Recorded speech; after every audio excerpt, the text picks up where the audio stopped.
everyone, welcome to my channel. My name is Elizabeth and today I want to work with this dried flower.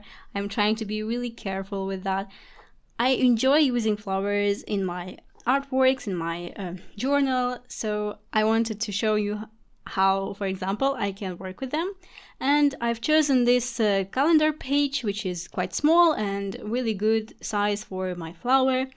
And what I'm doing first is creating some texture on a page. So I'm using this special tape that is self-adhesive. You can add more glue if you want, because the adhesive is not really strong, but for me it's kind of okay, and I will cover it with additional layers which will glue it to the page, so I'm not really worried about it.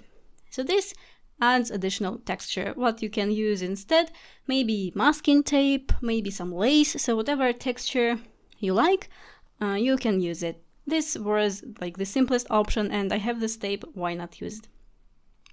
Then I'm applying the layer of gesso. This is important to protect the papers underneath, and also to prepare my page for different mediums that I will use later on. So I put baking paper underneath my page, so not to ruin the other pages.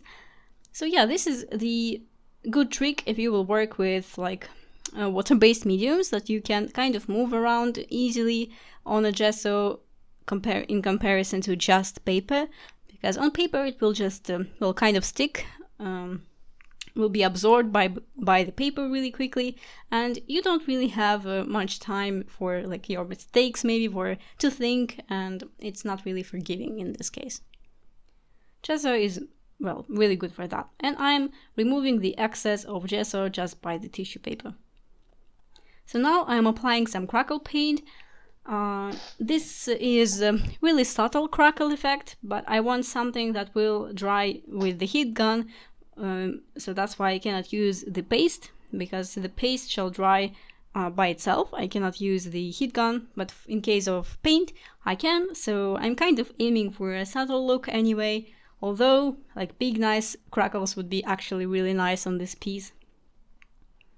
But for my crackle paste, the drying time is too long. Maybe I will invest in regular crackle paste. So yeah, so you can see it here, which dries quicker, I think. So now I'm applying the layer of distressed paint in violet color. And I will also use the oxide spray, which is a little bit darker, villainous potion, to kind of make some highlights and such. Oh, well, not highlights, darker parts. And with the help of water, I'm moving the paint around. So if I wouldn't have the layer of gesso, it will be really I'm kind of conditional sentence. It would be hard to move the paint around so easily. Yeah, so I'm just creating a background here, removing some parts with the tissue paper. Not sure if this was necessary, because I will put so many layers of different other stuff, so this removing didn't really help anything. So now I'm applying the oxide spray. You can see how darker it is, adding a little bit more water, and just putting it to the parts that I want to be, well, at least a little bit darker.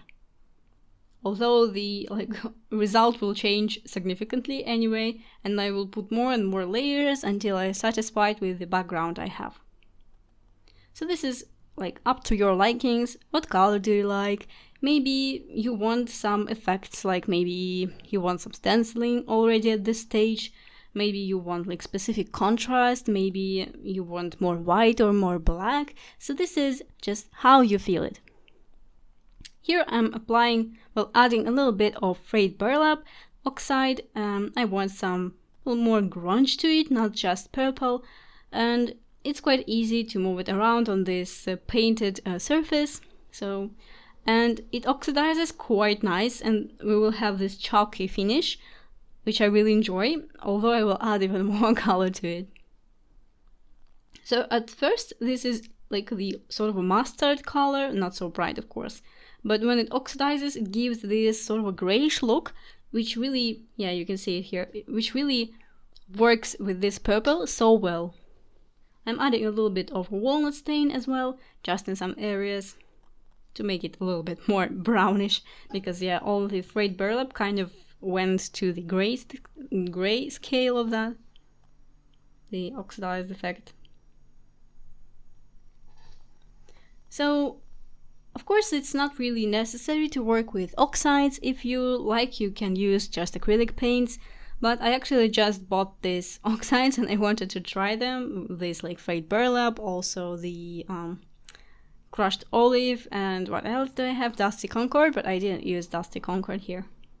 So I'm once again adding more shadows, like more darker spots on my page, because they're kind of disappearing when I'm adding like oxides and such.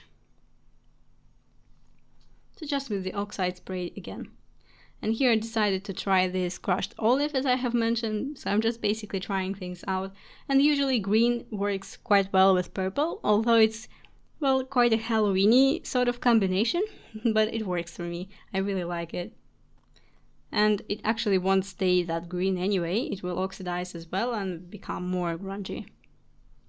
It actually oxidizes like immediately. You can see that it's no longer that gray, like toxic gray, it's more on a chalky side already.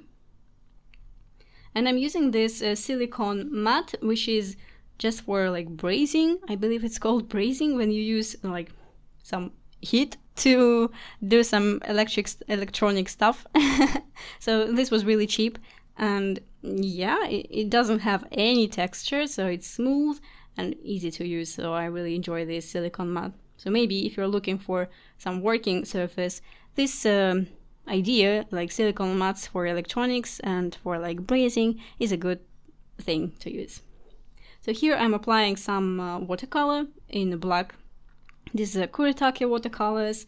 I like them, they're really bright. It was really an intense black for me, although we needed some shadows finally. And here I'm using the crushed olive together with this corrugated cardboard, which I use as a stamp. So I'm stamping this like fence sort of image. It actually reminds me of grass. So the idea of the overall collage is that we have cities, we have like urban structures, and we have nature that, well, we are trying to be together, to be like one piece, but of course it's hard, and nature is trying to, well, fight for its place in our place basically. And yeah, this fence, this like tape is like a fence, and this green grass, which can be grass or it can be green fence, so how you look at it. And also here I'm adding this bricks stencil with texture paste, so I am intensifying the idea of the city. So the nature is kind of captured or trapped in our like urbanistic sort of living style. And yeah, it's really great that we still can find like flowers that we can dry and use in our projects, or that we still have some green parts. Yeah, I want to emphasize this idea that nature is still among us, and we need to, well, pay more attention to it, I think. And then I decided to emboss my texture paste. So the texture paste is still not dry, it's wet, and while it is wet you can apply some embossing on that to so embossing will stick to this texture paste. You don't need any embossing ink or daubers or anything like that, just the texture paste. I'm sure you have seen this trick already. I'm using the brown embossing powder and pearlescent violet powder, which will be noticeable only after I emboss it. So yeah, it's kind of hard to see. Now I need to like move everything, move the powder on my page so it will stick to the parts which I didn't cover, which I haven't covered with the powder. So it's not an easy task, especially because this brown powder is kind of it wants to stick together and don't want to really move a lot on my page, but it's okay. We will make it move.